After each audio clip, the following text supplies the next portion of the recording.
Okay. All right, I've got that taken care of now. Sorry about that, folks. I had a tweet that I had to pop out there real fast. Not related to the show, by the way. Just I just saw something that's just so funny that I had to comment on it and be a smart ass doing it. So, good morning, everybody. It's Saturday. It is, what is it, September the 9th. It is a nice, calm weather event here in my area. Don't know what it's like for you. My name is Brian Trippett. I am your Front Porch Conservative. As always, welcome back to Front Porch Brunch. It is so good to see you. Oh, goodness, it's been a good and non-productive week for me, but I think my body kind of needed it, all things being equal. But a lot of good things have been happening. We're so glad you're here with us this morning. It is, I gotta ask people, oh, my lovely, how are you? And I need to ask you something. Leanne. Are you a college football fan? And second of all, if so, what's your team? I got a feeling I know the answer to this, but we'll find out here in a minute. I love you, darling. Glad you're here.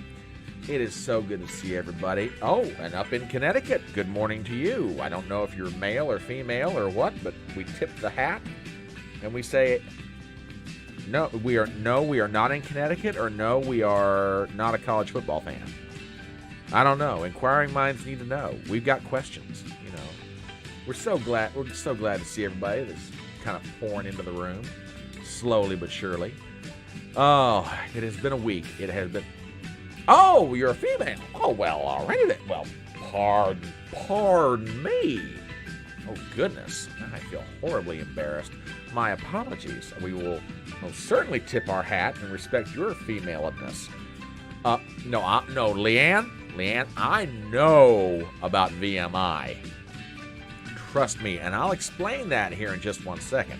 Oh, I'm very familiar with Virginia Military Institute, and I will tell you why as we start the show today. Again, my name is Brian Trippett. I am your Front Porch Conservative, and you know what? Fair enough. I will respect your incognito-ness. So we'll just leave it at that. Glad you're here up in CT. Glad you're here. Leanne, I do know quite a bit about the VMI. Number one, it is the proud institution that graduated the greatest American general in history, which is George S. Patton Jr. And the reason that I know quite a bit about VMI is because my hometown university used to play you guys on a regular basis in college football way back in the day, when my hometown university was a member of the old Southern Conference. So yeah, I'm all about. Oh, well, thank you. Thank you so much. Thank you. That we're going to get to that here in a minute. Oh my God, I love that woman. I've loved her to death, but now that I've actually had a chance to sit down and talk with her, yeah, yeah.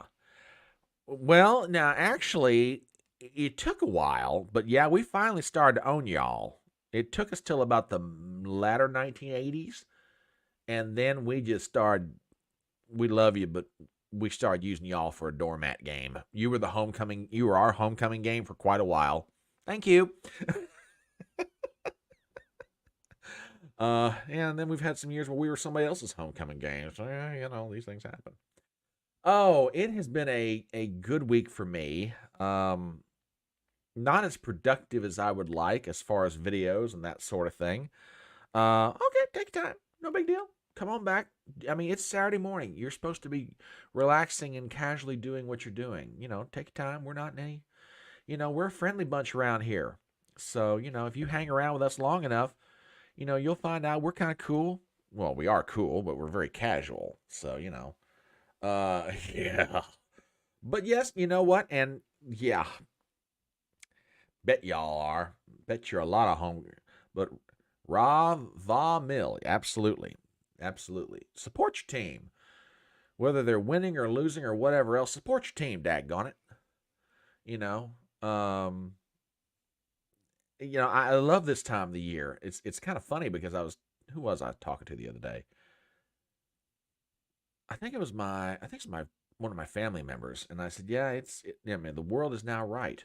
College football is back in. Pro football is now back in. In earnest, it'll be back in tomorrow. I mean, we had a couple of games already, but or one game in particular, the Lions Chiefs game on Thursday. And baseball's still going on. We're getting ready for the playoffs in baseball, and you know, if you're a NASCAR fan, NASCAR's still going on. So it's a great time of the year to be a sports fan. It really is. And the weather's changing, which is always kind of nice. You know, I have, for whatever reason, I don't know why, I've had my air conditioner still going after all this time, and I need to cut that thing out and just start opening up the windows because it's that wonderful period of the year. It's just warm enough not to be cold and just cold enough not to be warm. And you can open up the windows on your house. And I'm sorry, maybe I'm just old fashioned and I'm just an old country boy, but there is no greater feeling than opening up your windows and letting fresh air go through your house. The smell of the smell of the fresh air from outside, and just let that permeate through the house. Of course, if you live in LA, that's not exactly a good idea because that means your house is infested with smog. But yeah, what are you gonna do?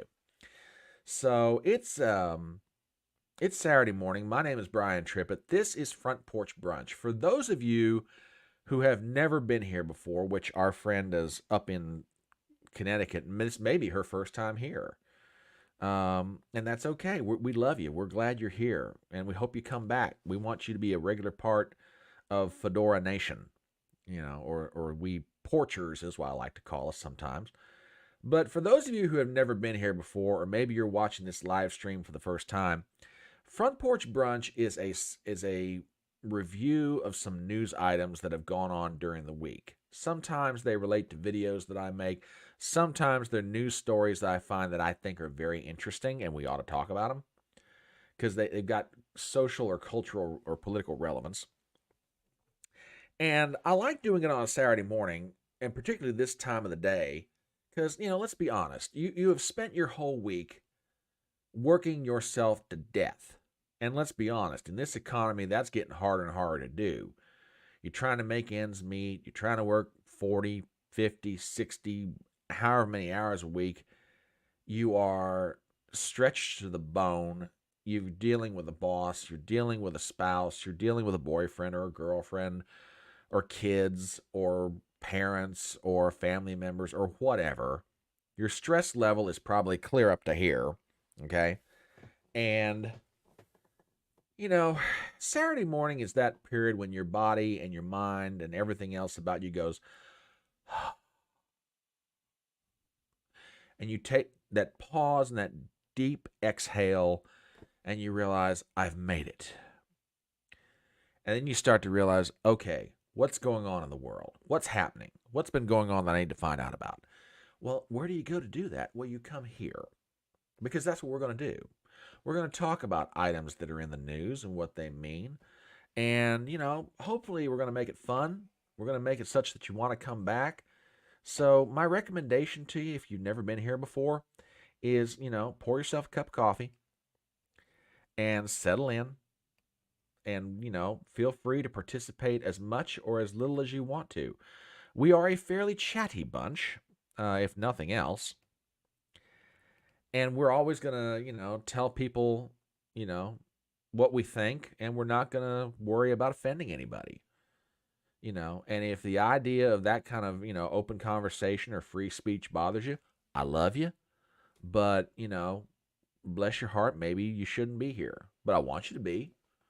I want this audience to be as big and loud and boisterous and opinionated as it wants to be because, daggone it, this is a time in which we need that in the world. So I'm glad everybody's here. Again, my name is Brian Tripp, and I'm the Front Porch Conservative. This is Front Porch Brunch. And for myself, I'll just start off with some personal items for the week. I didn't do as many videos as I like because I'm still getting over.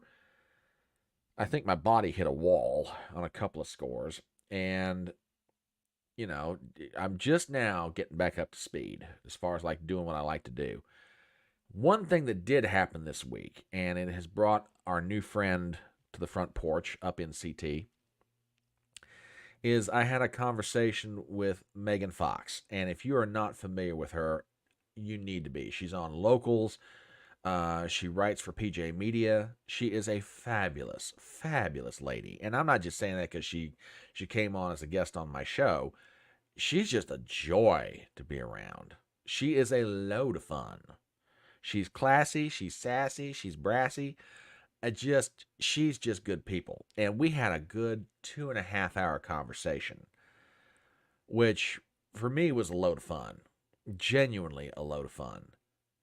And, at one point she apologized for just, taking up all the oxygen. I said, go on, go.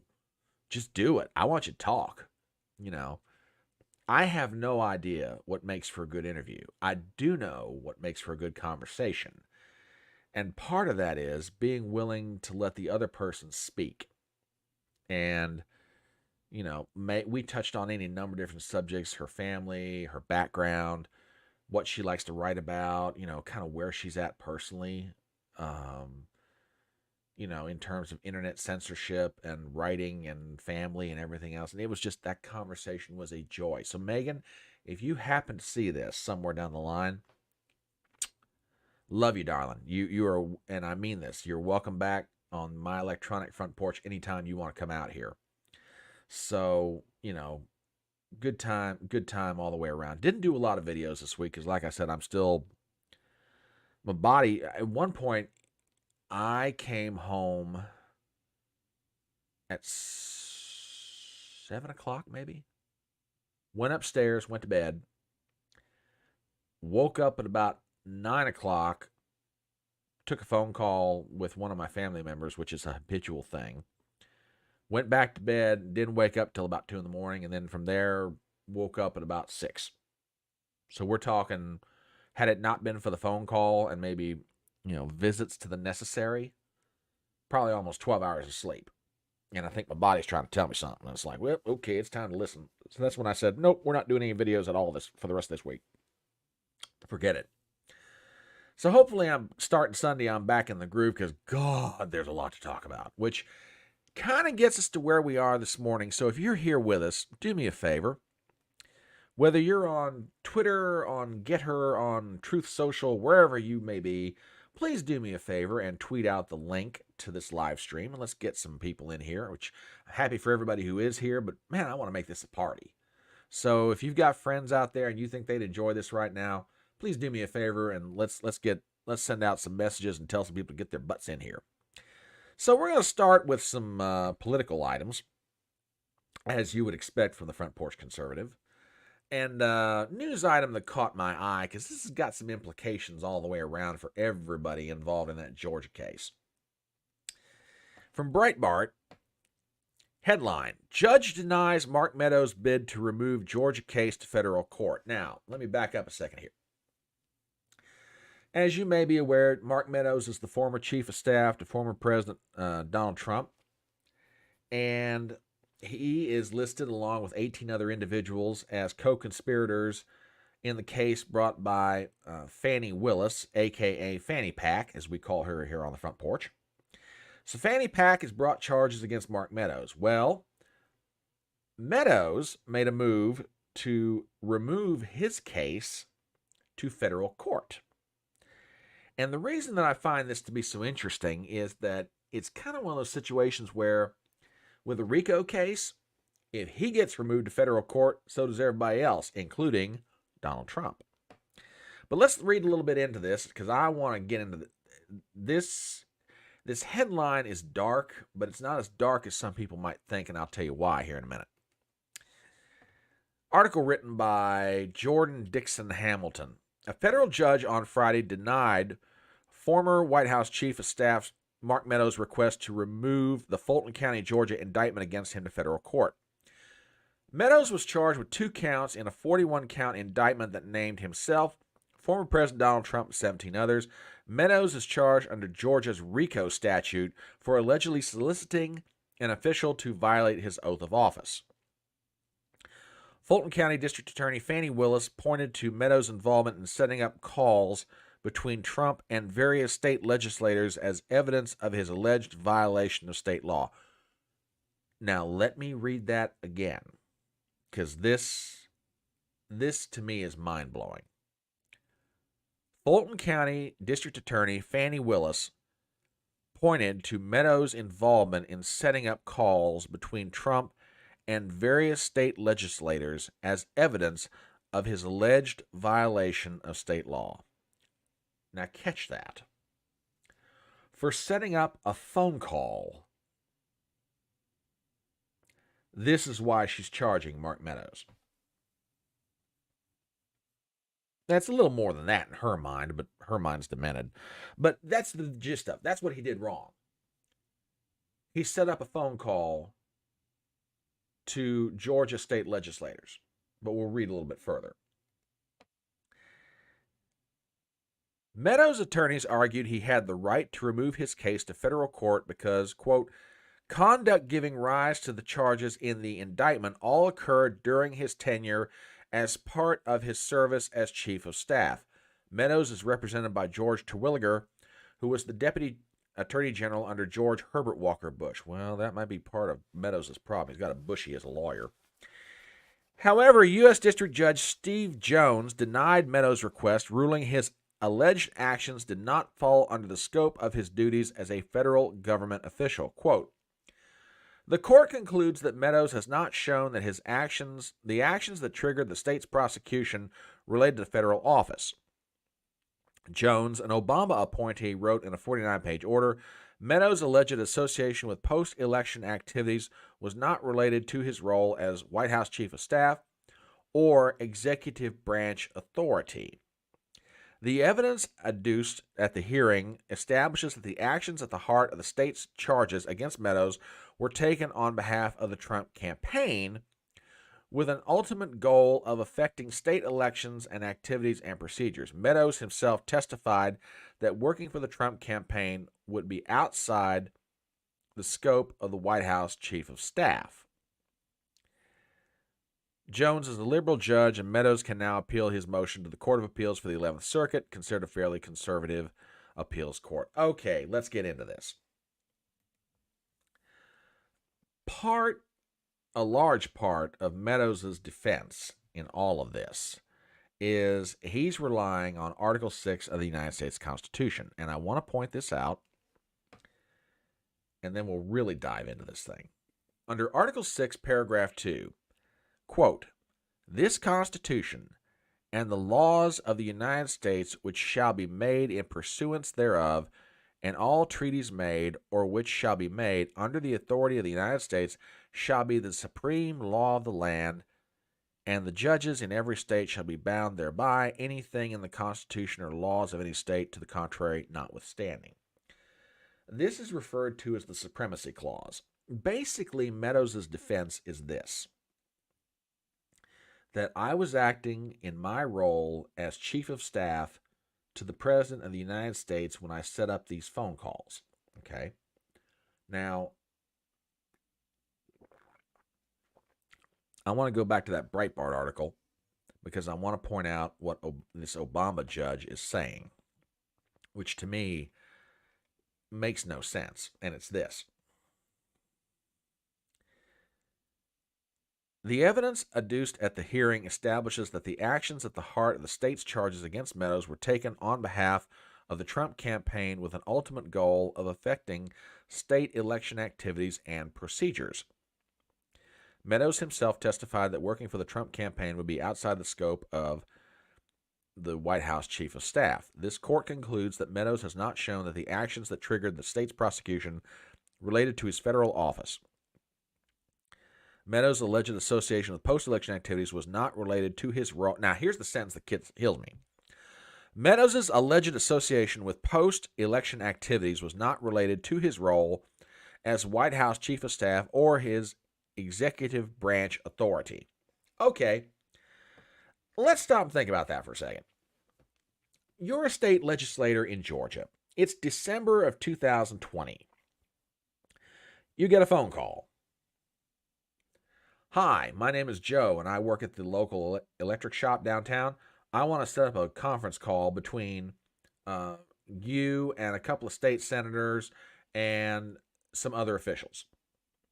If you are the person on the other end of that phone who's heard from Joe, who works at the electric shop down the street, would you even bother to listen any further? Or would you say, well, it's nice talking to you. Thank you very much. Have a good day. And click, you hang up the phone.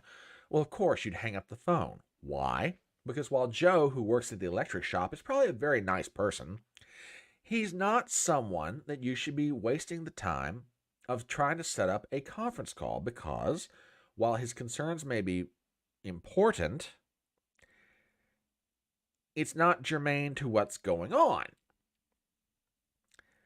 Now, if you, on the other hand, are a state legislator in Georgia and you get a phone call from Mark Meadows, who is the chief of staff to the President of the United States, still the President of the United States, by the way, and he says, look, we're concerned about what's going on, with the election, and the president has some concerns. He'd like to talk to you about it. Can you set up a conference call? We want you to be a part of it. Yes, you're going to take that phone call, and yes, you're going to either try to help set up the phone call or be a part of a conference call. Why? Because Mark Meadows, as the chief of staff to the President of the United States, has reached out to you. This argument that says that Meadows' alleged association with post-election activities was not related to his role as White House chief of staff, well, then how the hell would he have got the phone call set up? He was acting as the chief of staff to the President of the United States, a president who had questions about the integrity of the election in the state of Georgia. That's not necessarily campaign related. He's acting in his authority as the chief of staff. The supremacy clause under Article 6 should apply. This case ought to be moved to federal court. Well, but now that's a good question. That's a good question. If the election was over, it would have been, if the election, and that's my point. He's still chief of staff. Regardless of how the election went down, until the 20th of January, 2021, he's still chief of staff, or until he tenders his resignation. Anything he was doing in that moment was part of his duties as chief of staff. Now, was it related to the election of his boss? Absolutely. Was it related to, current goings-on in the country? Absolutely. Was it related to the election contest? Absolutely. But he's acting in his capacity as the chief of staff to the President of the United States. He's not acting as a campaign surrogate. Okay? This judge, this Steve Jones, is full of crap like a Christmas goose. Which is why this case is going to get appealed up to the 11th Circuit, which it should, which it's going to anyway. All right? So before everybody starts panicking out there, just be advised. We're going to be okay here. I think in the end, this thing's going to wind up getting in the hands of the feds. At least this Georgia case anyway. This Georgia case is not going to stay in Atlanta. This thing's going to go up to the feds. And here's the thing, as I understand it, and again, I'm no lawyer, but as I understand it, if any one of these guys gets their case moved to federal court, the whole bunch of them go with him. So keep an eye on this Meadows appeal, because it's going to happen. All right? It will absolutely happen. So just thought I'd point that out. I saw that in the news, which, by the way, I've learned something very interesting about live streaming and being a part of social media. Just when you think that you don't have anything to talk about, all of a sudden the content gods smile down on you and say, boy, we know you've been sick. We know you've not been feeling well, but let us gift you with something or a few things. So the content gods wave the magic wand and go, a la peanut butter sandwiches. Bam! And sure enough, Thursday night, Friday morning, Friday afternoon, stuff started showing up, and I was like, oh, I got to talk about this. This is good. So, yeah, I saw that in the news, and I was like, yeah, that's a pretty dark. And by the way, and I didn't point this out, but I should have. I had the New York Times version of that very same story, and I could put it up for comparison purposes, but it just was awful. I mean, and not because I dislike the Times. I don't hate I normally don't have a revulsion or dislike or a hate of something just for the sake of having a revulsion, a dislike, or a hate for it. I'm not that big a curmudgeon. But I read through that New York Times article, and it was so uninformative. I mean, I read the Breitbart article, and I was like, okay, I kind of understand now why this appeal was rejected by this judge. I don't agree with the logic behind it, but I at least understand the why. There was none of that in that New York Times article. And supposedly, the gray lady, all of the news that's fit to print and all that stuff you hear about the New York Times, it was terrible. It was just opinions, what it means, what we think's going to happen, how it affects Trump, but no substance, nothing, just bad reporting, very bad reporting. So, I found that Breitbart article. I was like, oh, okay, this makes more sense now. So anyway, that's in the news. Just keep your eyes on that one. We'll be watching it here on the front porch. So just something for you to consider. Anyway, my name is Brian Trippett. This is Front Porch Brunch, where we're doing a review of the news. It's almost the top of the hour, 11 o'clock, which is about an hour away from kickoff for some of you who are college football fans. And just out of curiosity, if you are a college football fan, I know Leanne has chimed in on this, but if you're a college football fan and you feel like sharing, who's your favorite team? Do you have a favorite team? For me, it's Marshall University for any number of different reasons, and not just the movie either. So, if you know anything about that backstory, but yeah, drop it in chat. Let's find out who your favorite college team is. We're live streaming this morning on YouTube, on Rumble, on Twitter. Let's see if we got anybody on Rumble watching this morning. Maybe, could be, don't know. We'll find out. Not too many, but that's okay. This one's kind of a casual live stream, and whether we go the whole hour and a half or 2 hours, I'm not sure. It kind of depends on how body and mind are feeling, or how conversational I feel like being. So, like I say, I'm still trying to recover from all the stuff. I think I'm just about out of the woods. I should be back to normal beginning of the week. But I want to get back on here and start doing stuff because you guys have been very gracious and very loyal and very wonderful. And I just, I hate not being around this. I hate not, doing this kind of thing. Now that I've started into it, I want to be consistent. So if you're out there this morning, send out a tweet, send out a getter, send out a truth social, tell your friends, call somebody on the phone and go, hey, you want to listen to a real idiot this morning? Check out this link. Tell them we're here. And as always, we are not monetized yet on YouTube. Getting closer. But we are on Rumble, so if you feel like dropping some money into the Fedora Fund, well, I'm not going to object. Drop in a Rumble rant. But don't do anything irresponsible. I'd feel terrible if you did. So let's move on to the next story. And I have been commenting now for weeks and months about the state of the campaign of Florida Governor Ron DeSantis, who is seeking the Republican nomination to be president of the United States. And I know what some people out there on social media are going to say about me. Oh, you're just a DeSantis hater. I don't hate the guy. I really don't. I think, before he got into this, I think he had a very bright future, at a minimum in Florida and probably nationally as being, someone who could be a, hopefully transformative political figure, But the more his campaign operates, the more I watch what's going on, and I realize, God, you've become the Ted Cruz of 2024. You've ruined yourself. And it's gotten so bad that the long knives have come out. Okay? Came across a story, and I got to give a shout out to Rich Barris, by the way. Of the People's Pundit, who I've interviewed on Chatting on the Porch recently, and he's another one. You need to be following him. If you want to know what's going on with campaigns and elections in this country, he is somebody who is dialed in, he's tuned in, he's based, as the kids say these days. And just otherwise, oh yeah, I totally agree with that. And Leanne, I'll start to prove it here in a minute. Yeah, and he's a good guy.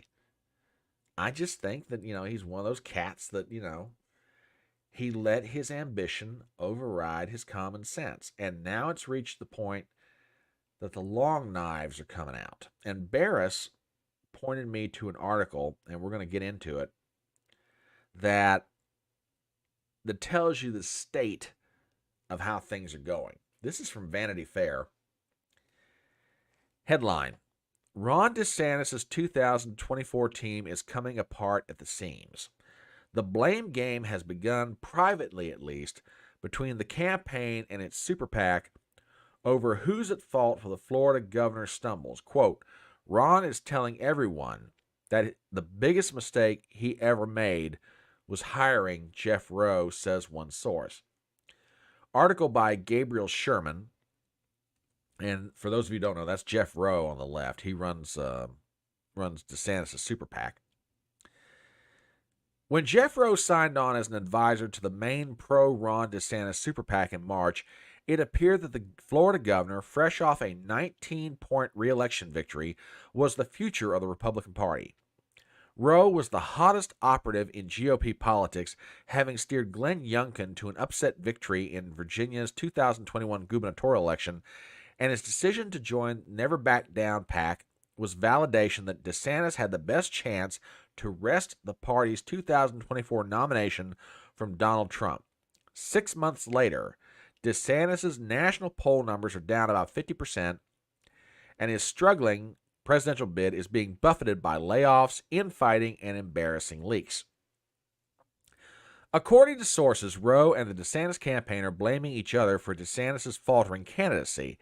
In June, I reported that Rowe had complained to people about how the campaign wasn't getting more press coverage. Quote, Trump defined the election conversation while DeSantis focused on policy, a GOP operative said, explaining how DeSantis followed an outdated campaign playbook instead of giving GOP voters red meat.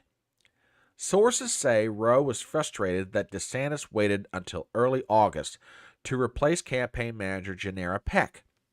Peck is a talented operative who gained DeSantis and his wife Casey DeSantis' support for having overseen the governor's decisive 2022 re-election campaign. But she had never worked at the presidential level, and a source says Rowe blamed her for overspending too early in the race. Peck declined to comment. Sources say Rowe has expressed frustration over the fact that DeSantis is relying so heavily on his wife for strategy advice. Well, Jeffrey, I got bad news for you.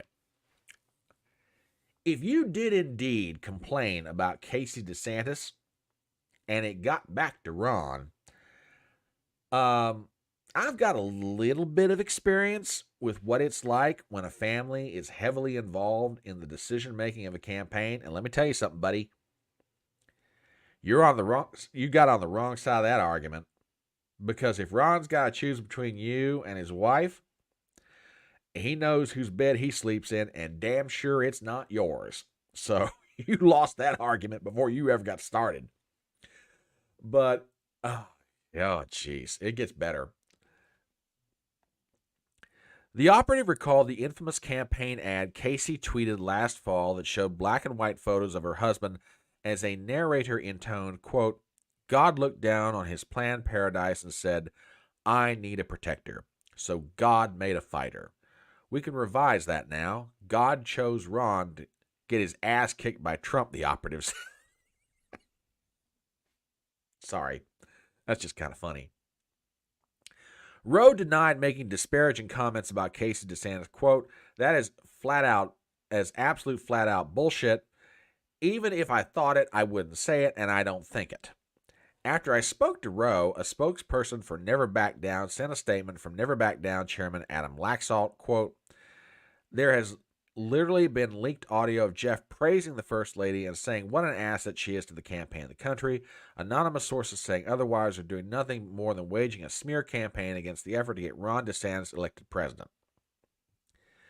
DeSantis, meanwhile, was reportedly angry after a firm associated with Never Back Down, and that happens to be owned by Jeff Rowe, posted an embarrassing debate strategy memo online just ahead of the first GOP debate. Among the memos considering condescending suggestions, DeSantis should attack Joe Biden and the media 3 to 5 times, defend Donald Trump, and invoke a personal anecdote about family, kids, Casey, showing emotion. The governor was furious when the memo was released. A major donor to the PAC and the campaign told me he was apoplectic, as any candidate would be. It made him look like a puppet of Jeff's, which is far away from reality as possible. A prominent Republican close to the DeSantis campaign said, Ron is telling everyone the biggest mistake he ever made was hiring Jeff Rowe. It was the PAC that formally hired Rowe while DeSantis was considering his run. Okay, let's make some comments about this article.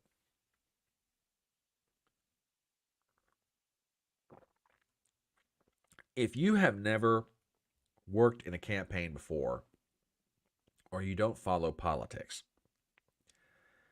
what you're reading now is not unusual in the situation in which DeSantis finds himself. Okay? He is trailing Trump badly. So badly, in fact, that the second tier candidates like Vivek Ramaswamy, Chris Christie, Nikki Haley, etc., are now, climbing up his back door. His campaign's running out of money. The money that it had, they burned through. And when these sort of things kind of come together, you get the kind of infighting that you are seeing. Okay? I haven't worked in a lot of campaigns in my life. I've volunteered in a few. I worked as a paid staffer in one many, many, many years ago. So I've got a little bit of familiarity with what's going on here. Okay? This sort of thing, under these circumstances, is not unusual at all. And, there are going to be DeSantis people, supporters out there, who are going to get mad at this author, Gabriel Sherman. And I don't know anything about Gabriel Sherman other than he writes for Vanity Fair. Okay? I don't know if he's a good reporter, a bad reporter, etc. I just know what I'm reading. And what I'm reading is probably an honest account from both sides, by the way, of frustration that's boiling over. To go back to college football, it's kind of like a really good football team that's not winning the game that they're supposed to win. And then you got players from the offense and the defense, they're on the sideline, and the camera happens to pan over to them, and one guy's shoving another guy, and they're getting up in each other's grill, like, and it's somebody else's fault. And the camera happens to catch it. This is one of those moments in a campaign. This is that moment where it's like, you're an idiot, you're dumb, you're stupid. That's what's going on here. Now, a little bit about Jeff Rowe that I should, it almost sounds like I call him Jethro, but it's close to the same thing. I don't know why people consider Jeff Rowe to be such a campaign expert. May I respectfully point out this is the guy that was working for and advising Ted Cruz back in 2016 when Ted Cruz went down spectacularly in flames to then candidate Donald Trump? Oh, yeah. This guy's got a track record of losing. Now, granted, DeSantis didn't hire him. And I understand the argument from DeSantis that I want to work with people I know. I would have understood it, and he tried to, I think. I think there were people who worked with him on his Florida campaign who wanted to be a part of, DeSantis for president. That's not unusual. I mean, your boss wins an almost 20-point victory in re-election. He's thinking about running for president. He decides he wants to do it. He comes to you or you go to him. You guys figure out you can work together and you become part of the campaign staff. I get that. But it just didn't work out. There's a difference between running a statewide campaign and a national campaign. Now, can I speak to that personally? No, I don't have that kind of experience. But it's kind of obvious. It's one thing to campaign in the Sunshine State of Florida, It's another thing altogether to campaign nationally and run a national campaign. And if you don't have any experience in that, you might be good, but oh man, are you really doing your candidate the right service, by going into his very first national campaign, your very first national campaign, and had no experience to back it up? On the other side of that coin, if you're Jeff Rowe and you're a loser, are you really helping out Ron DeSantis? Now, I said DeSantis didn't hire him, and that's true. The PAC hired him. But the PAC should have known better. Unless, of course, they were using Ron DeSantis to get rich. Just saying. It seems to me that in all of this, what's going to happen, and I could be wrong, a lot of people are going to get rich, except for Ron DeSantis. What I mean by that is this. He's about to become politically poor. Here is a governor who had an extremely bright political future.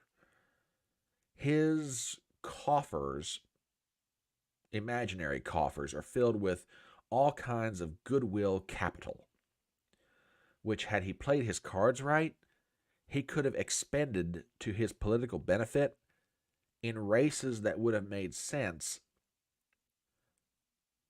somewhere down the line. A U.S. Senate race from Florida, perhaps 2028 running for president. But now all that goodwill capital, if it's not completely gone, it's almost there. I said it before, and I'll say it again. Ron DeSantis is about to become the Ted Cruz of 2024. And if he keeps going the way he's going to become the Mike Pence of 2024. A guy who, after he leaves the governorship of Florida, he couldn't be elected dog catcher. And if you think that I'm exaggerating that point, somebody else has picked up on this fact. Let me show you another article that I found to be really interesting. This comes from the National Pulse, and it came out yesterday, and some people have already commented on it. Real American did a video about this the other day, which, shout out to him. I've never talked to him before, don't know him, but he does some fantastic work. So if you're watching or trying to get a feel for what's going on politically, I recommend his channel to you. Real American he does some really good quality videos, good quality analysis. And he seems like a really down-to-earth kind of guy. But let me show this to you. This is from the National Pulse. Article written by Gavin Wax. Jealous DeSantis campaign has turned into 2024 GOP sabotage operation. The only Republican reasonably believed to pose a legitimate threat to Trump was Florida Governor Ron DeSantis, whose momentum swelled after his success in Florida during the 2022 midterms. After momentarily winning over the globalist donor class, DeSantis saw a chance to rise to the top of the GOP. What has happened since is a catastrophic for the Florida governor.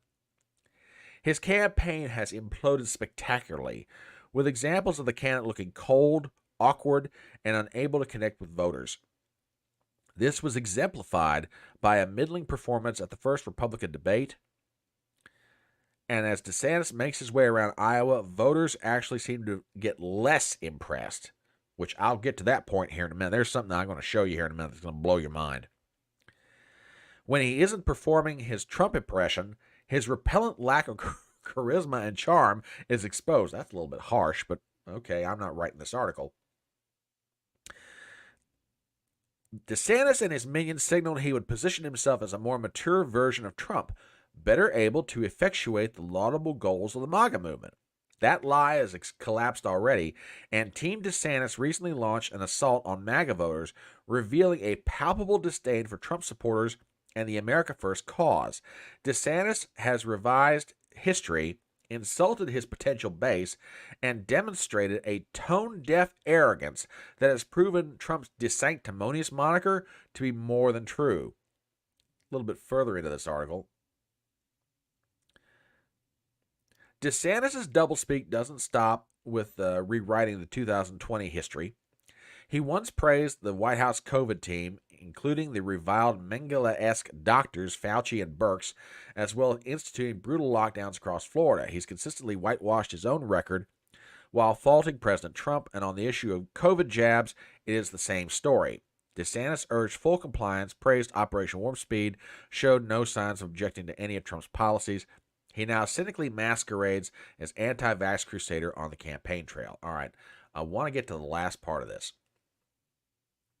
This slash and burn approach is beginning to look like intentional sabotage designed to aid Joe Biden and abet his Democratic Party.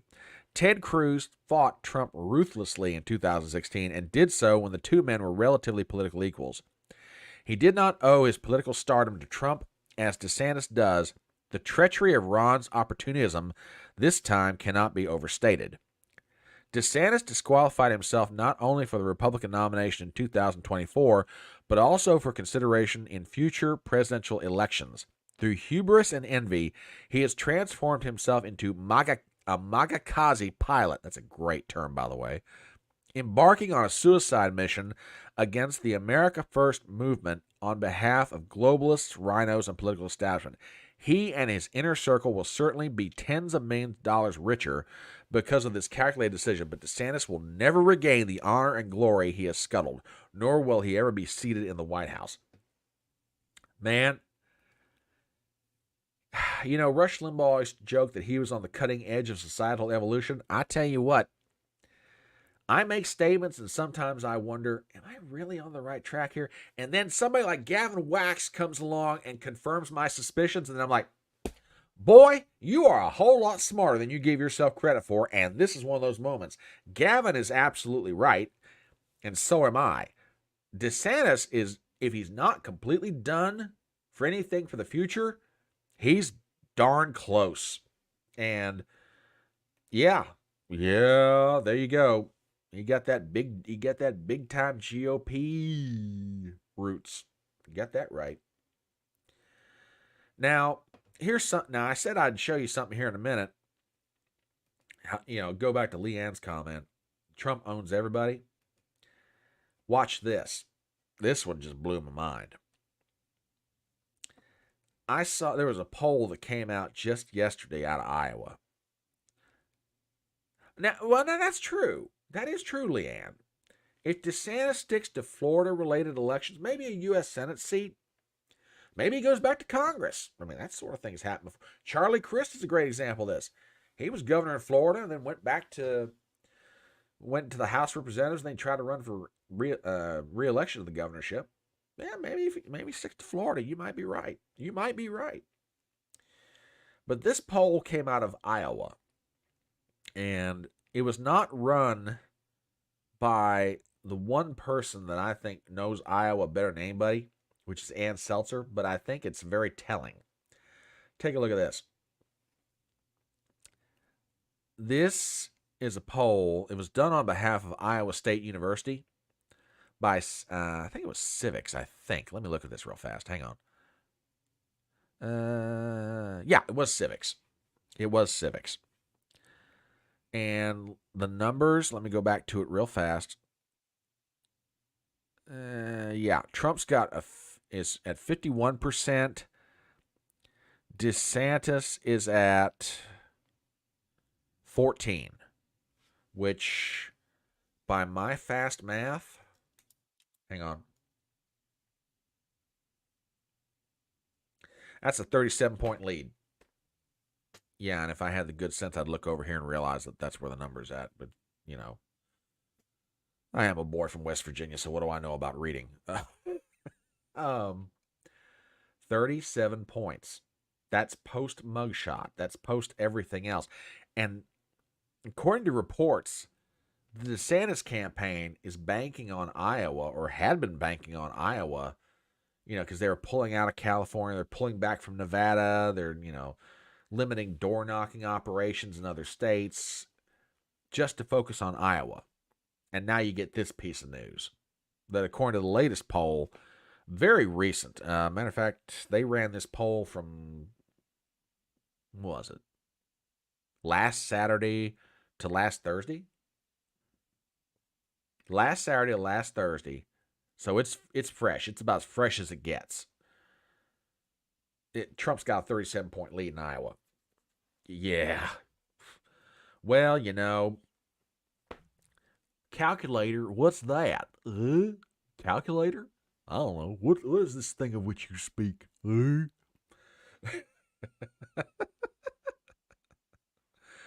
Yeah. I mean, and that I think that poll also kind of explains this article, which I'll pull it up here real quick from Politico. they were counting on Iowa to be like their stopgap, or maybe they are still counting on it. But yeah, it's kind of reached the point that the DeSantis campaign is like, where it comes to Iowa, quote, a strong second is good enough. Now catch that. A strong second is good enough. Article by Sally Goldenberg.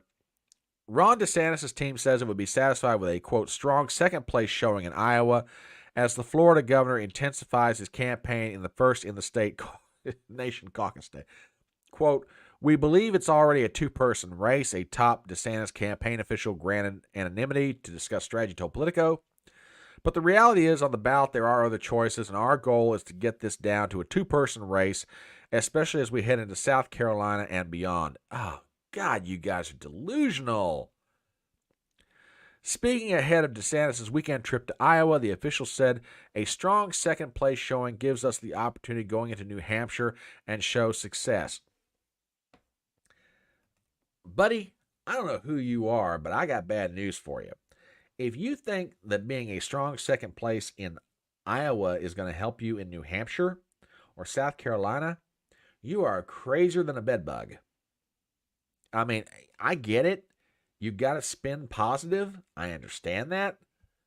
But, dude, it's kind of like that old joke, woman comes home, finds her husband in bed with another woman. As the aggrieved wife starts to say something, the husband looks at her and says, now, honey, are you going to believe what I tell you or what you see with your lying eyes? GOP voters believe what they see with their own eyes. They don't believe you. Okay?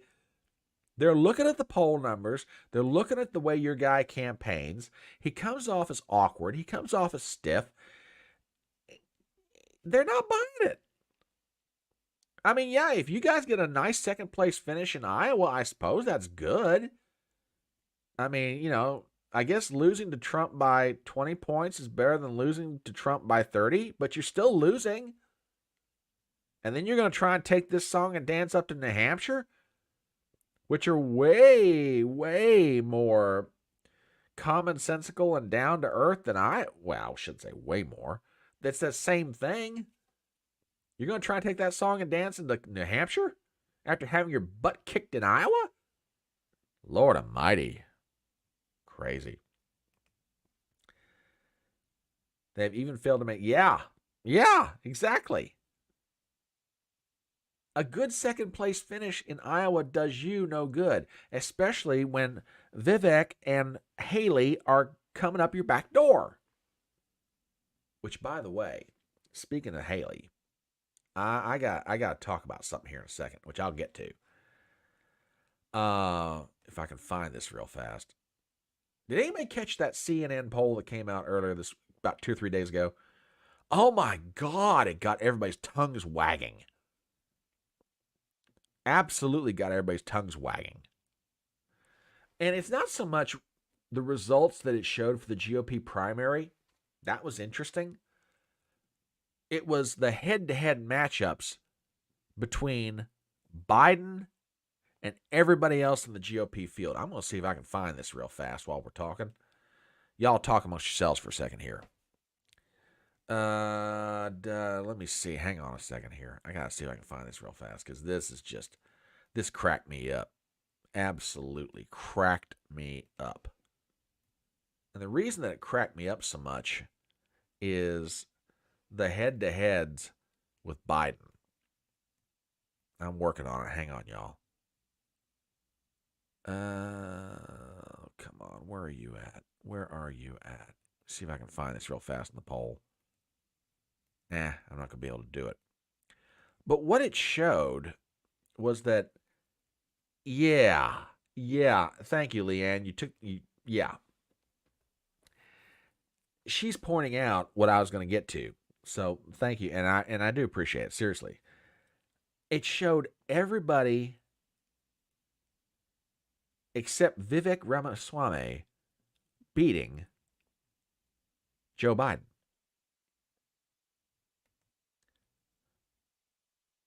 Oh, I absolutely agree with you. If I had my way about it, she's the Veep. Carrie Lake could be the Veep. There ain't no doubt about that.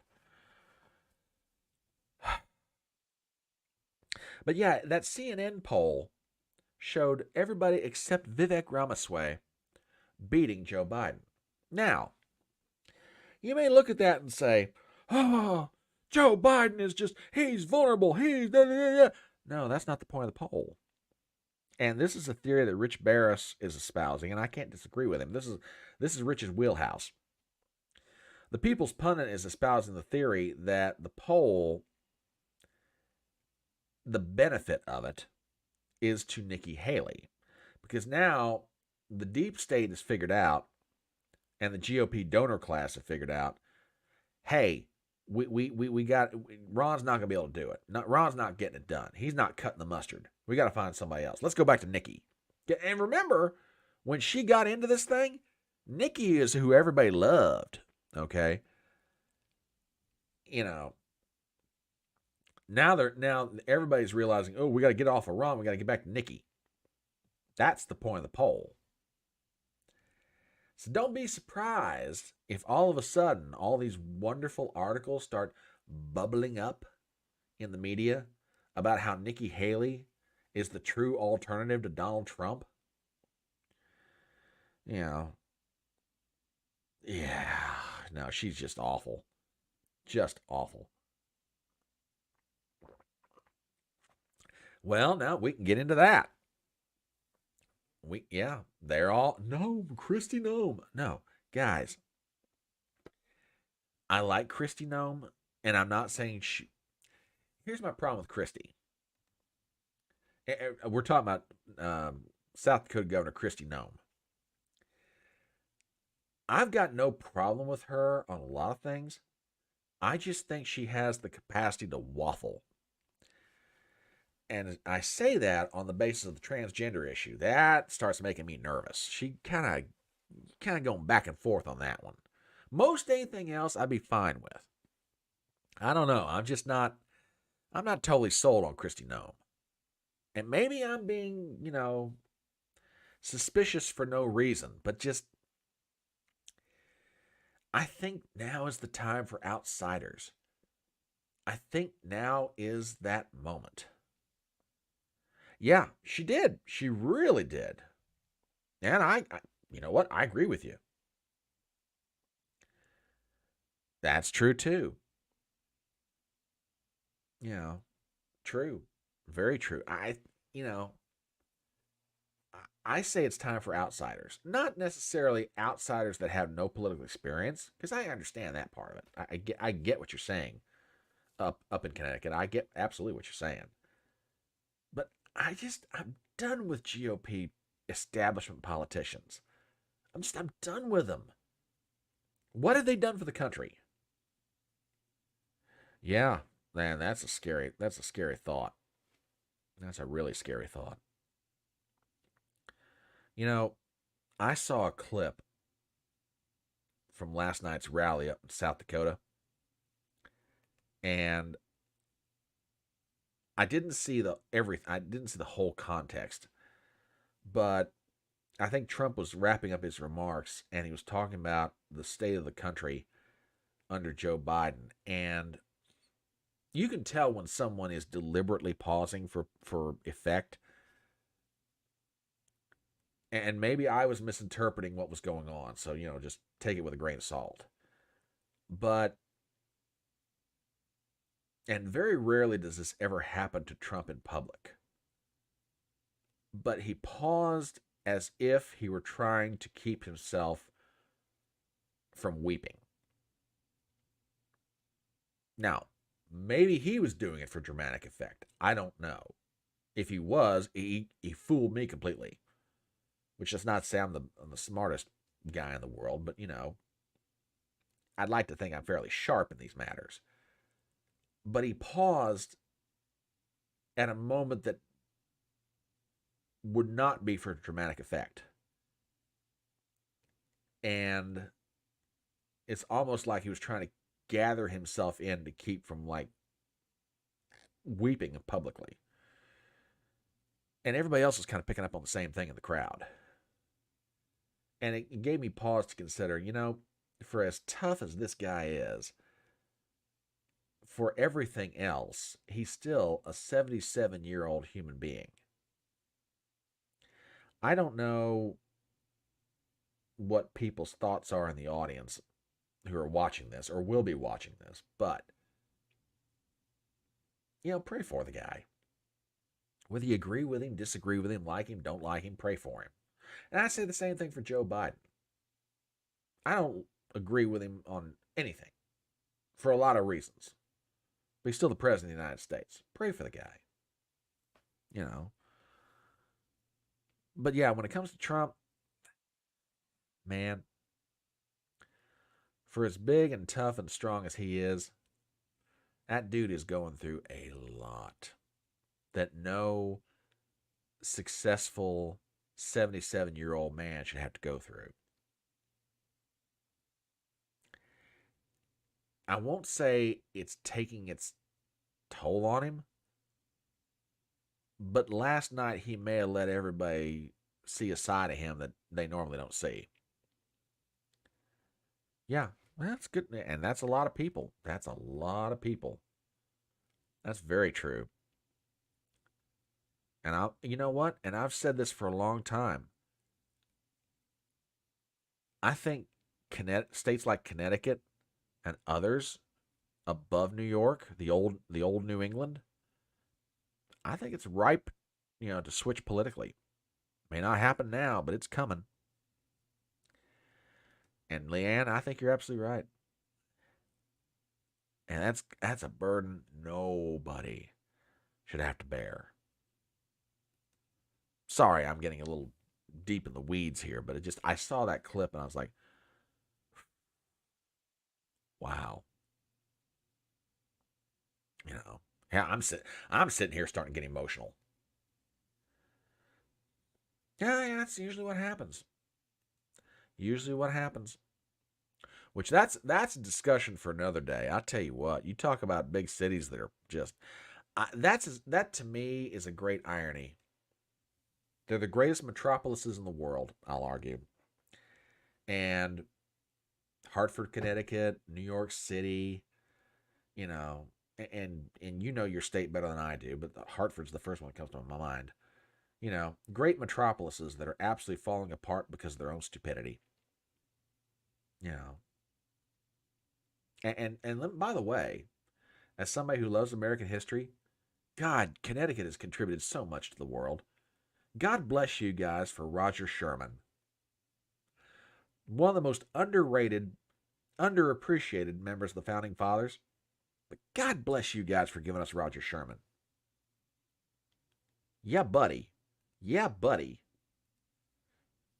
You all contributed a lot to the world, especially the founding of the United States. So, God love y'all up there, you Yankees. Love you. Yeah, that's true.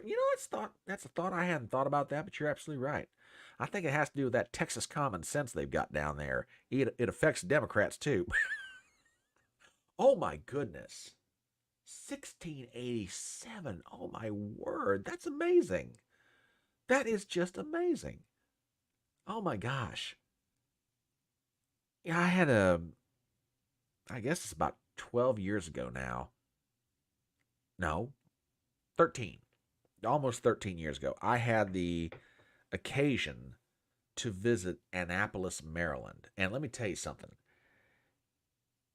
You know, you, up in Connecticut, I know that you have towns up there as old as yours, but I tell you what, if you love that sort of thing, you'd love to get down to Annapolis. Oh my gosh, an amazing old glorious city. Great old architecture, narrow streets, buildings just jammed up on each other. Wonderful little town to walk around in. And for somebody like me who loves history, I could have spent hours there and did really for different reasons. It was a football game that brought me there.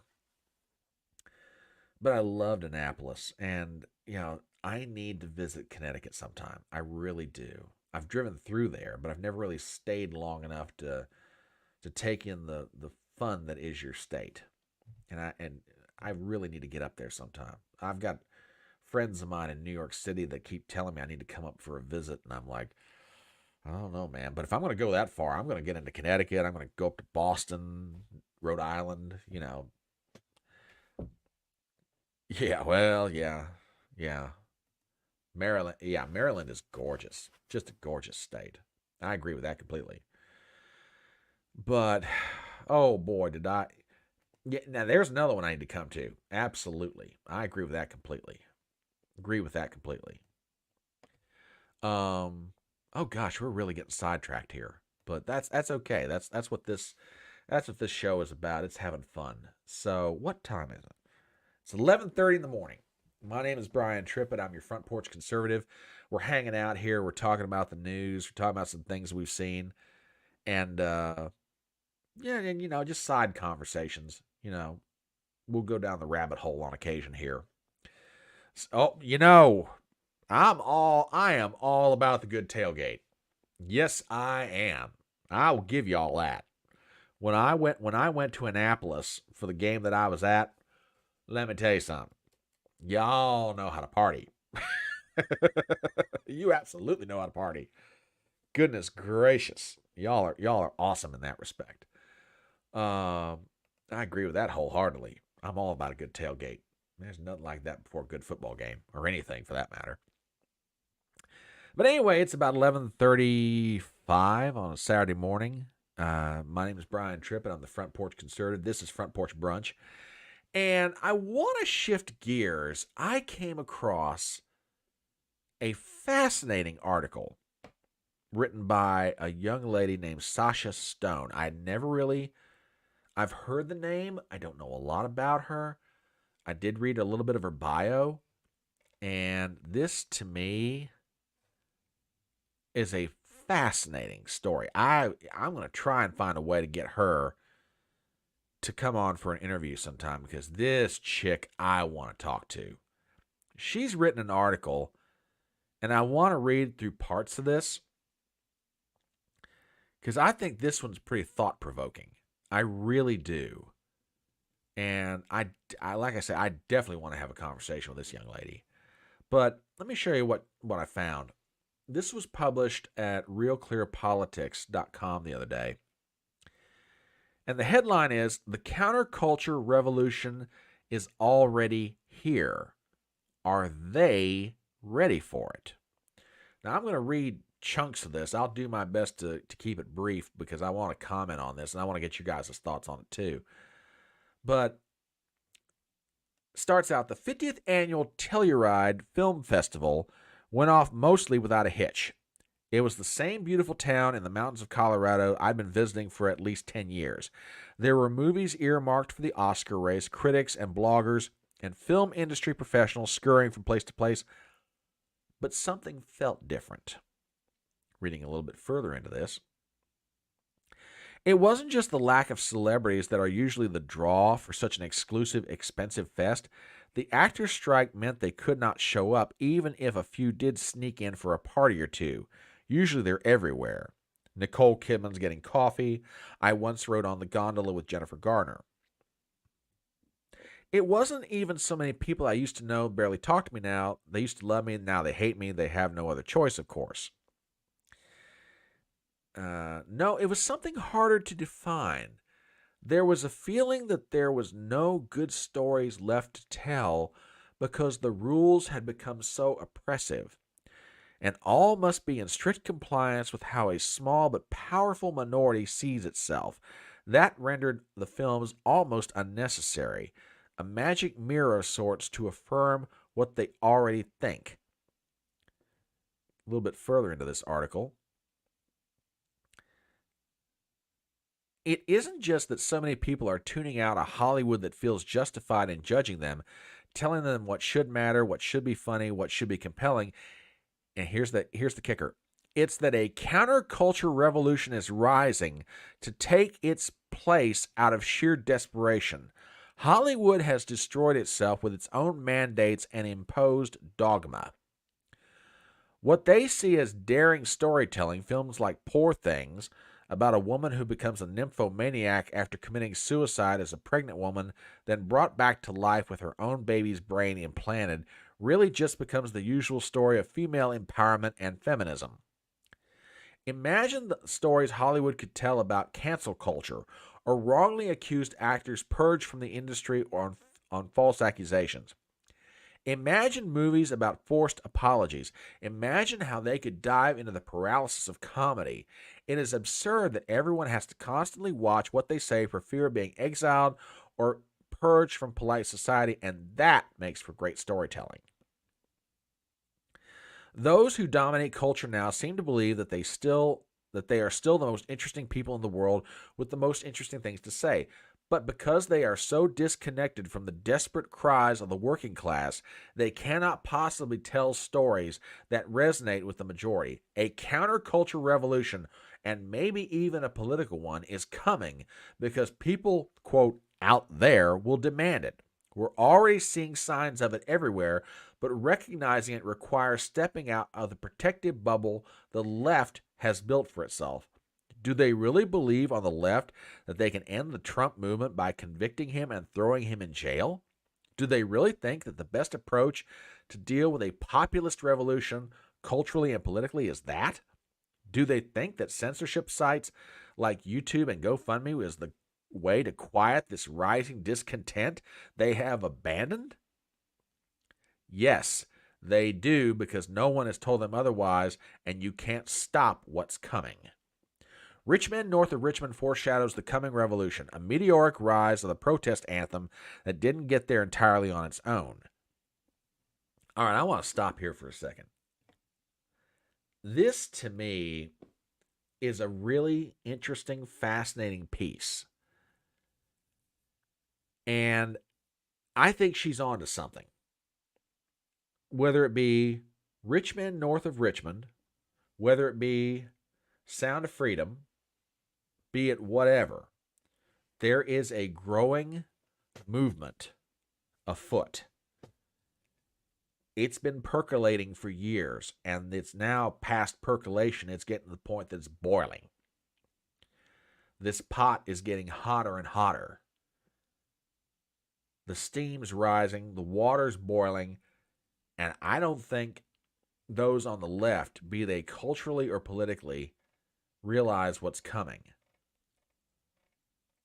Yeah, I really do.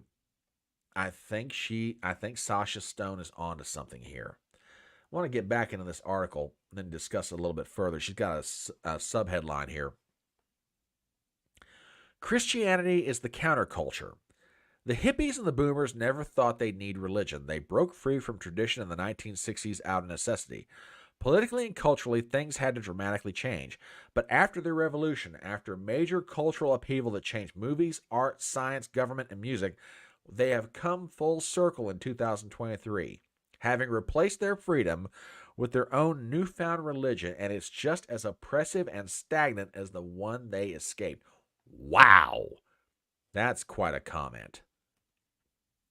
They have all the money they could ever need, all the cultural and corporate power, nearly all the administrative and security state, yay FBI, but they're missing something fundamental, and it shows. That might be why so many of the voices rising on the right are also turning to God now, because religion is the counterculture in a country emptied out by wokeism, which has nothing to offer us except separating us each into categories to be demonized, all of us based on our gender and the color of our skin.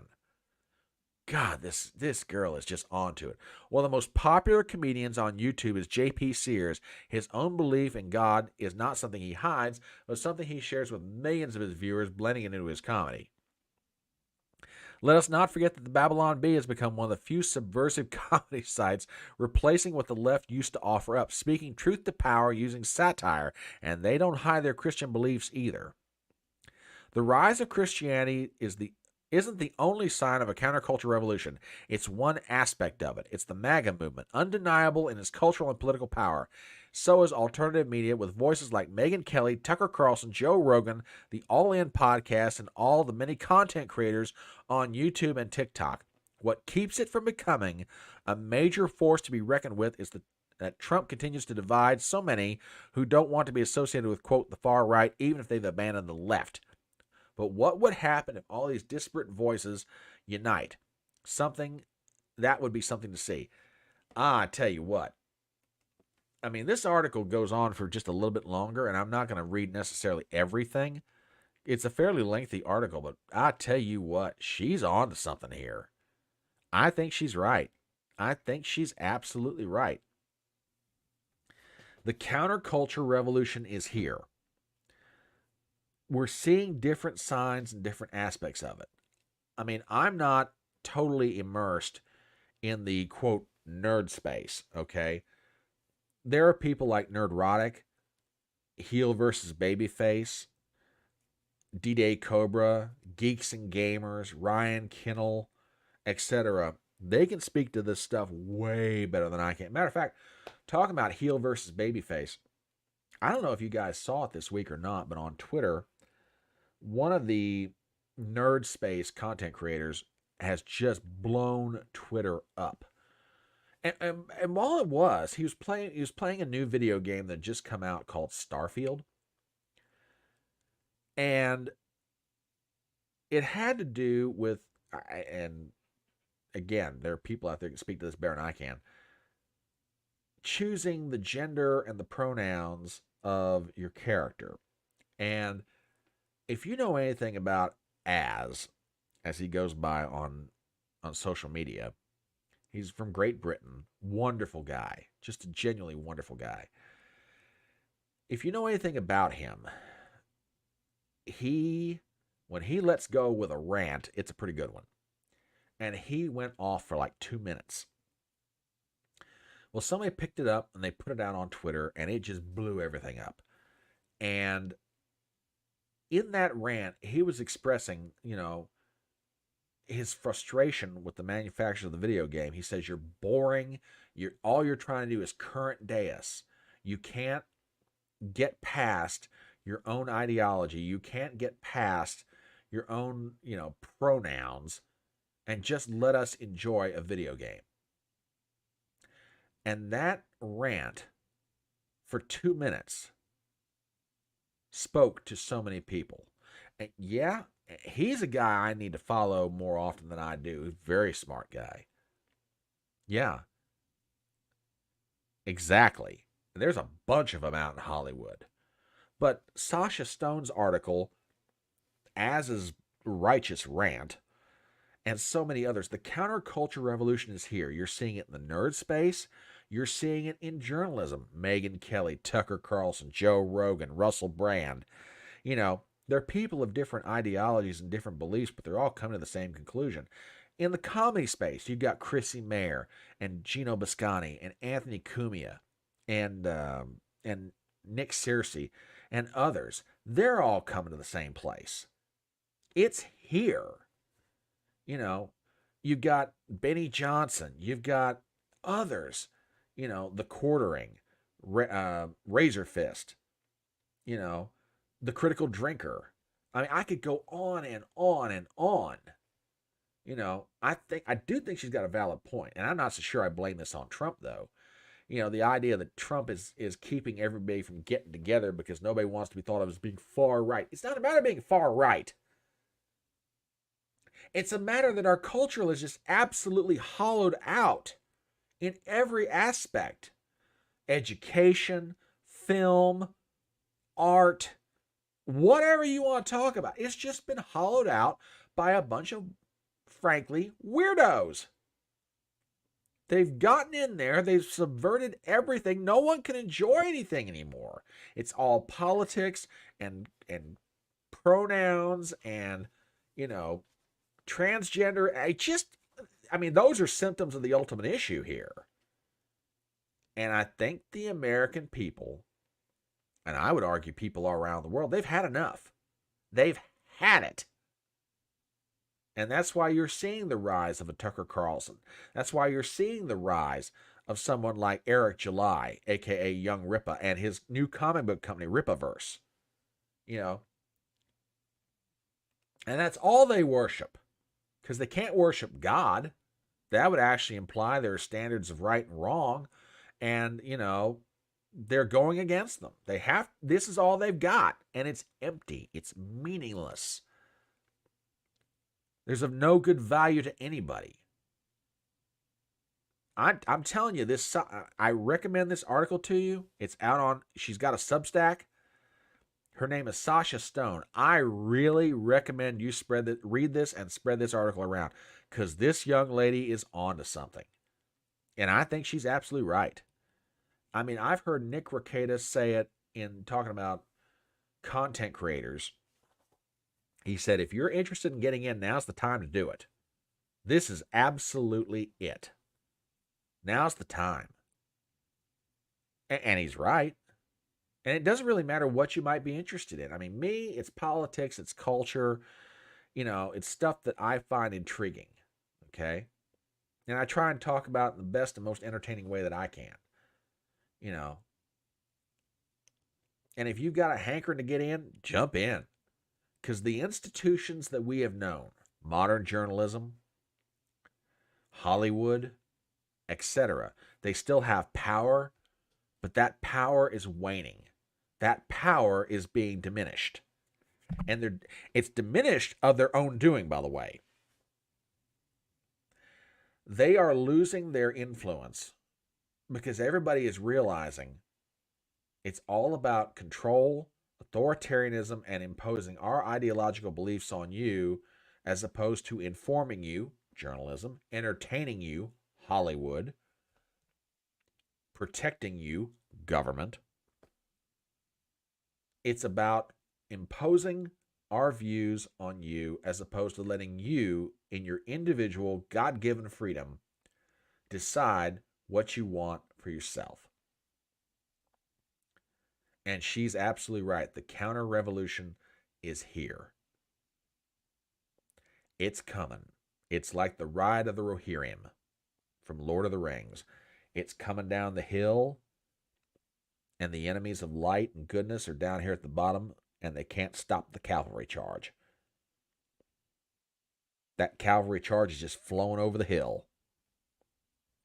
And if you've never watched The Return of the King, I recommend that scene to you because it is inspiring. I've said it is the greatest cavalry charge in film history, and I wholeheartedly agree with that. That's a great point. And as time goes by and Democrats see how far behind they've left their way, yeah. There's a lot of things about the era of Donald Trump in American politics that will be written about, but I truly do believe, whether he did this intentionally or whether it was a side effect of his involvement, he opened the eyes of a lot of people. I think we are reaching a point that it's no longer a matter of looking at things through the prism of being on the left or on the right. Okay? I think it is a prism that everybody's starting to realize that it's a question of techno-fascism versus individual freedom. I think that is where we are. It's the best way I know how to encapsulate that argument. On one side, you've got technocrats who use big tech and try to initiate fascist policy. And on the other side, you've got people who believe in individual liberty and freedom, who simply want to live their lives, raise their families, rise and fall before their God as they choose, and those two forces are headed for some kind of conclusion or concussion, collision. It's going to happen. And while these actors and writers are on, yeah, I agree with that completely too. If Christian writers and Christian actors can create content, film, comic book, whatever, if they can make good content in the free market environment and people want to buy it and they enjoy it, let them do it. I have my beliefs. I believe in God. I am a Christian. I think, and I'm not necessarily even looking for, quote, Christian entertainment. I'm just like, I'm kind of like everybody else. I'm looking for good entertainment. Can you make me laugh? Can you entertain me without shoving some kind of an ideology down my throat? I believe what I believe. I'm going to believe what I believe. Okay? Can you just at least do that? And if Christian actors and Christian writers can put out that kind of content and people are drawn to it and they're drawn to the message and they're drawn to everything else, whatever it may be, glory, hallelujah, go do it. I am all for it. Yeah. Like I say, that cavalry charge from Lord of the Rings, you got it. It is one of the most inspiring things you'll ever watch. So, getting back to this article from Sasha Stone, I really recommend it to you. You need to go out and read this because this is good. This is really good. So what time is it? About 12 o'clock. Okay. We've reached the point of getting into Front Porch Brunch. What? Yeah, my brain's still trying to get back into gear. We've reached the point of HodgePodge Stew. And for those of you who are watching this or will watch this, and maybe you don't know what HodgePodge Stew is, it's those stories that are just under the radar and they definitely ought to be talked about, but they're not top of the fold on the newspaper. So it's about 12 o'clock. My name is Brian Trippett. I'm your Front Porch Conservative. We're going to get into that section of the show called HodgePodge Stew and start with the first one. And I got to thank my buddy, Welsh Republic Podcast, for pointing me to this one. I hadn't heard about it. He sent me a tweet. So, Welsh, if you see this, shout out to you, brother. I wasn't ignoring you. I just hadn't, like I said, I hadn't been feeling good, and I hadn't got around to this one. And I was going to do a video on it because it definitely ought to be talked about. Check this out. From the Gateway Pundit. Department of Justice prosecutors seek 120 days in prison for Owen Schroyer for speaking out against stolen 2020 election. A speech crime. Written by Jim Hoft. InfoWars host Owen Schroyer pleaded guilty in June to a single Class A misdemeanor of entering and remaining in a restricted building on the grounds on January 6th. The highly talented journalist was charged in August 2021, 8 months after remaining outside the Capitol on January 6th. After nearly 2 years of fighting charges related to his presence outside the U.S. Capitol, Owen made a decision to plead guilty to a lesser charge. Schroyer allowed the government to review his social media accounts, likely looking for any scrap of incriminating wrongthing they could find. Today, DOJ prosecutors sought 120 days in prison for Owen. They want him prosecuted for, quote, speech crimes. What are his speech crimes? Here's the sentencing memorandum. The Democrats made statements like, the Democrats are posing as communists, but we know what they really want. They're just tyrants. They're tyrants, chanting 1776. Schroyer did not step foot inside the Capitol. He didn't need to. Schroyer helped create January 6th. In simpler language, ladies and gentlemen, they want him sentenced to jail, not for entering the building, but because of statements he made. Free speech. He's exercising his political free speech, and they want him put in jail. Okay, I don't know about anybody else. I don't know if Donald Trump is going to win in 2024 or not. But let's just assume for a moment that he does. I know there's going to be a lot of things he's going to be responsible to do or will want to do, but I'm telling you right now, I don't know if it's going to be him or some future president, but the Department of Justice either needs to be out and out abolished or we need to radically reduce its size, scope, and influence.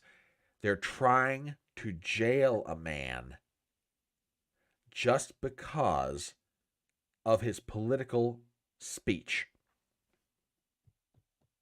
This is where we are in the United States of America. Damn right. Damn right. Release them all.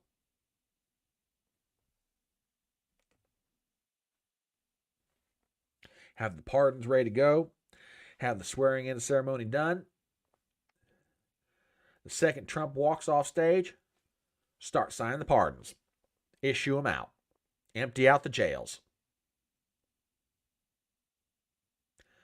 And then after that, whoever he puts in as confirmed as Attorney General, by George, you better start reducing the size of the DOJ or out eliminate it. Yeah, that's a great point. She contested an election. How come she's not in jail? By the logic of the DOJ, she ought to be in jail. Hillary Clinton ought to be in jail. Barbara Boxer ought to be in. I can think of a whole bunch of people ought to be in jail. But just because he exercised free speech, the Department of Justice wants him put in. Well, he works with Alex Jones. He's associated with InfoWars. The hell difference does that make? He's a citizen of the United States, guaranteed rights under the First Amendment to the United States Constitution. I wouldn't care if he was a member of the Ku Klux Klan. I wouldn't care if he was a member of Black Lives Matter. Guess what? You're guaranteed freedom of speech. I may not like your political speech. I may not agree with your political speech. I may think your political speech sucks. But you've still got the right to say it. It's my responsibility and the responsibility of everybody else who may not agree with your political speech to engage you on the field of ideological battle and make sure that your speech and your ideology are defeated in the arena of ideas. Not banned so you can't say it and not arrested after you do say it. So yes, the Department of Justice either needs to be out and out abolished or severely curtailed. Yeah, not in Joe Biden's America. He'll lock you up or have you fined or have you arrested for saying it, or he won't even let you say it at all. Which, oh, by the way, oh, God. There is a decision, and I haven't gotten to this morning. I'm probably going to do a video on it for Monday morning. But the Fifth Circuit out of Louisiana issued a ruling on Missouri v. Biden. It just broke late last night. They have ruled in favor of the attorney generals of Missouri and Louisiana. The Biden administration is forbidden, or let me rephrase that, the federal government in general is forbidden from interfering in social media. Now, I've got to read through the ruling. I got to listen to some people over the weekend.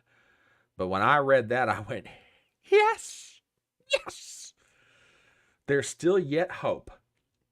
Now, the Biden administration is going to appeal that thing right up to the Supreme Court. This is going to wind up on the docket of the U.S. Supreme Court.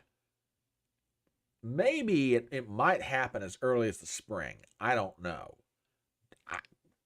To be perfectly honest, do I think it's going to, that decision by a Supreme Court over Missouri v. Biden is going to impact the presidential race? I have no idea. I think it'll be part of the contours of the campaign. I don't know whether it's going to be a direct campaign issue. But God, when I read that the Fifth Circuit came out with that ruling, I just jumped for joy. I was like, yes, yes. There is still yet hope. There is still yet hope. So, yeah, I read that about Owen Schroyer, and I was like, man, this just, This is just bad. Then I read something else kind of blew my mind. You think that's something? Try this. This came out just last night. This is from the Santa Fe New Mexican. Governor bans carrying guns in Albuquerque after 11-year-old is killed. Now listen to this. This will blow your mind. Governor Michelle Lujan Grisham on Friday announced now catch this, a new public health order that she said will prohibit firearms, either open or concealed, in Albuquerque and throughout Bernalillo County for the next 30 days, regardless of whether they have a permit. The order takes effect immediately. It states, quote, no person other than a law enforcement officer or licensed security officer shall possess a firearm, either openly or concealed, within cities or counties averaging 1,000 or more violent crimes per 100,000 residents per year since 2021. Lujan Grisham, a Democrat, issued an executive order Thursday evening declaring gun violence a public health emergency. During a news conference Friday, she said she expects legal challenges to the public health order and expressed uncertainty about whether the order would prevail in court. The current order applies only in the city of Albuquerque and Bernalillo County, Lujan Grisham said, and can only be enforced not by local authorities but by New Mexico State Police, whose presence in the state's largest city would be, quote, significant over the next month. My sister lives there. She's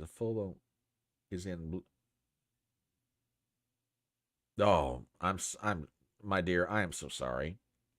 I am so sorry. Now catch that. It's a public health order. Y'all, there has been much that has been commented on about COVID-19 and all of the side effects culturally and politically. But I'll make an argument that the door has now been opened for this kind of nonsense. And lest you think, yeah, well.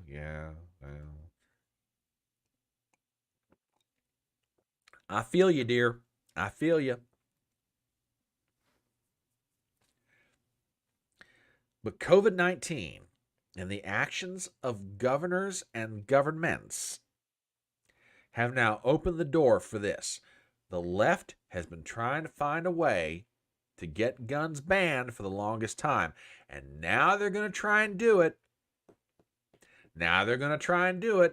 Because it's a public health issue. Huh? What? What? What are you talking about? Now, you and I sit here, and Leanne, yep, I know how the Second Amendment reads. You're absolutely right. I agree with you. Don't think they won't do it.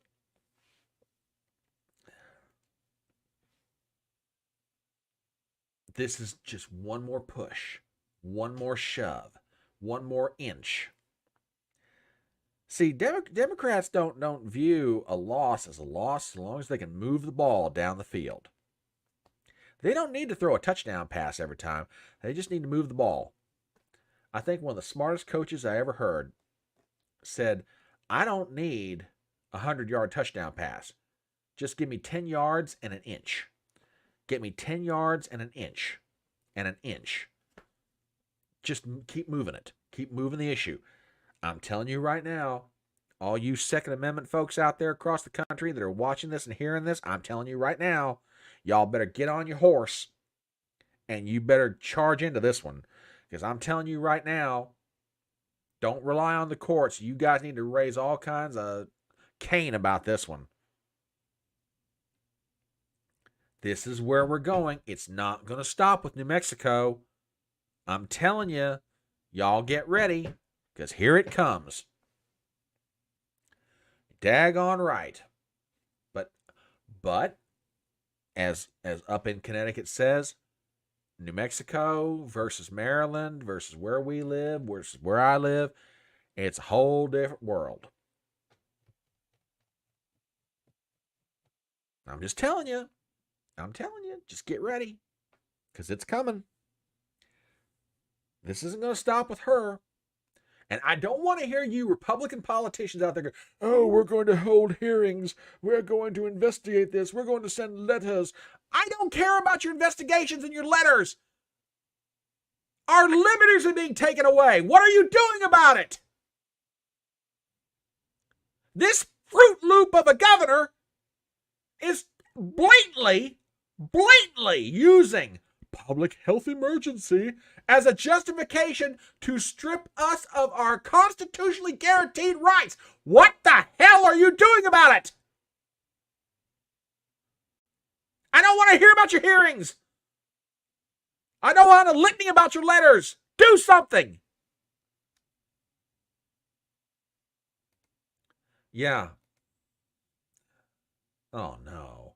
Oh, that does suck.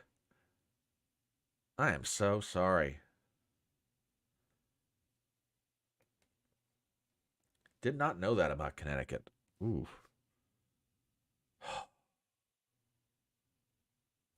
Yeah, I think the Democrats, I think you're right. They're going to use New Mexico as a test case. I'm old enough and I've lived long enough to know how this works. That's exactly where they're headed with this. Exactly where they're headed. It's a test case. That's all it is.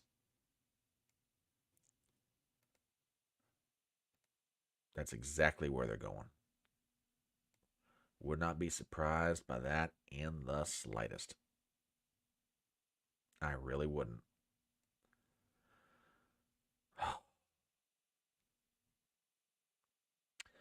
Yeah, so keep your eyes on that one. Matter of fact, do I have a quote from this goofy woman? Hang on a minute. Yeah, I do. Let's see what she's got to say. This runs about a minute 45. I have not listened to this, which I'm probably going to wind up raising my blood pressure because of it, but, you know. Listen to this. Let me get this thing pulled up. There we go. Yeah. But your point is valid. You took an oath to the Constitution. Isn't it unconstitutional to say you cannot exercise your carry license?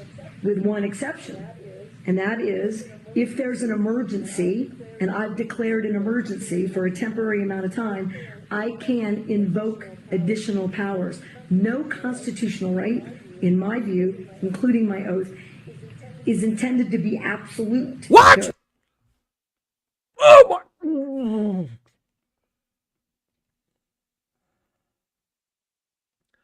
Oh my God. I'm sorry. I apologize. I really do. No constitutional right is absolute. No constitutional right is absolute. Why the hell do we have a constitution? That politicians like you can ignore the restraints of the law and the written word and let you do whatever the hell you want? Who the hell do you think you are? I can't believe this. Yes, I can. Yes, I can. I can believe tyrants like her exist.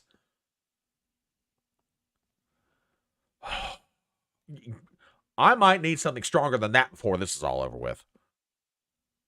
No constitutional right is absolute. The hell it's not.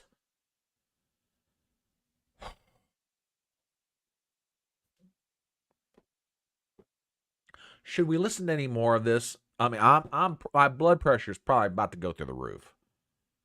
Should we listen to any more of this, or you know, I'm just, you know what? I'm going to do it. Why not? I mean, just let it speak for itself. There are restrictions on free speech. There are restrictions on my freedoms. In this emergency, This 11-year-old and all these parents who have lost all these children, they deserve my attention to have the debate about whether or not in an emergency we can create a safer environment. Because what about their constitutional rights? I took an oath to uphold those too. And if we ignore this growing problem without being bold, I've said to every other New Mexican. No, to stop right there. Stop right there. Being bold does not justify you, does not justify ignoring constitutional restraint and subverting liberty. You are full of crap like a Christmas goose, lady. Oh. We've got to be bold. We've got to do something about this. You spent so much time figuring out how to do it, you didn't stop long enough to ask if you should. If you're wondering where that comes from, it comes from the film Jurassic Park. It's probably one of the best lines I think I've ever heard in a film. You spent so much time figuring out how to do it, you didn't stop long enough to ask if you should. And this is what you get when someone like this tyrant, and that is exactly what she is a tyrant. This is what you get when someone like her runs amok with power. Yeah, I'm past pink. Yeah, I'm past the color pink. Yeah, I'm red. Yeah, I'm there. Unbe-freaking-leavable.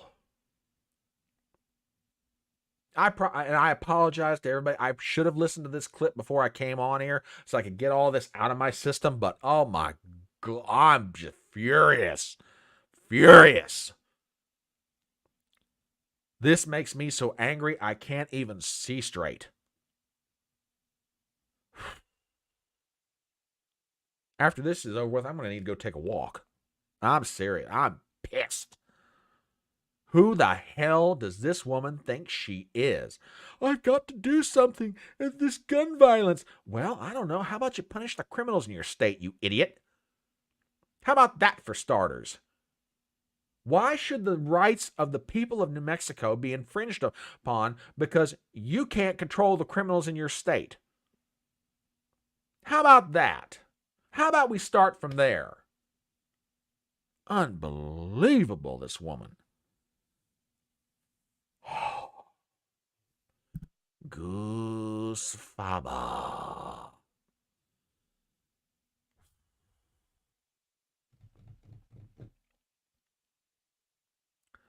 Sorry. I apologize. Just unbelievable. Unbelievable.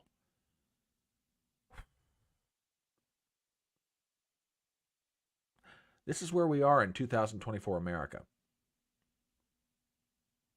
This is why local elections matter. Don't get me wrong, who we elect as president, that's important. But it's governors, it's state legislators, it's state senators, it's county sheriffs, if you even still have the ability to elect a county sheriff. Up in Connecticut, we feel for you. Just unbelievable. This tyrannical wench. Just unbelievable.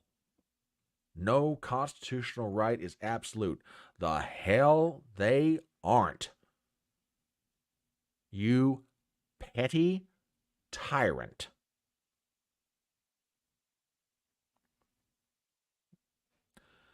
And here I thought this was going to be a smooth, calm morning. Just, I got to stop looking at this. I got to get this off screen. I really do. Well, it's about 20 minutes after 12, and I think I think I'm awake now. So, tell you what, your football games have probably already started kicking off, the 12 o'clock ones. Oh, really? Now, wait a second. They found a horse. Is this in Connecticut? Is this in your state, or are you talking about somewhere else? Wow. 116,000 fraudulent. Wouldn't that make a difference? Are you talking about in the state of Connecticut? Where is this? Is this your state or is this somebody else? Oh my gosh. Oh, it is Connecticut. It is Connecticut. Wow. Oh, it is Connecticut. Oh my goodness. See, okay. Okay. See, I keep thinking, and maybe I'm wrong, and you know, if you choose to come back some Saturday when I'm a little more at myself, because I'd love to talk to you about your state. Because I keep thinking Connecticut's one of those states that's right there on the edge. I'm not saying y'all are going to go Republican tomorrow, but daggone, you guys are like right there. And I think you guys are primed for it. Took 2 recounts from my state. Whoa! 2 recounts? See, I say New England is ripe for the picking. You know, everybody focuses on, you know, all the Republicans in the South and Texas and Florida and Ohio. I'll tell you what, y'all are right there. Just a little bit of a nudge. I think New York's the same way, by the way. I think New York and Connecticut could start going Republican in different elections in the near future. Maybe 5-10 years down the road. I could see it happening. Anyway, it is 20 minutes after, yeah. That's a great point. Absolutely great point. It's about 20 minutes after 12, and I need to let you guys get on with your Saturday, and I need to get on with mine. So, thank you all who have been here this morning, up in Connecticut, Leanne, everybody else. Thank you guys for stopping by. I genuinely appreciate it.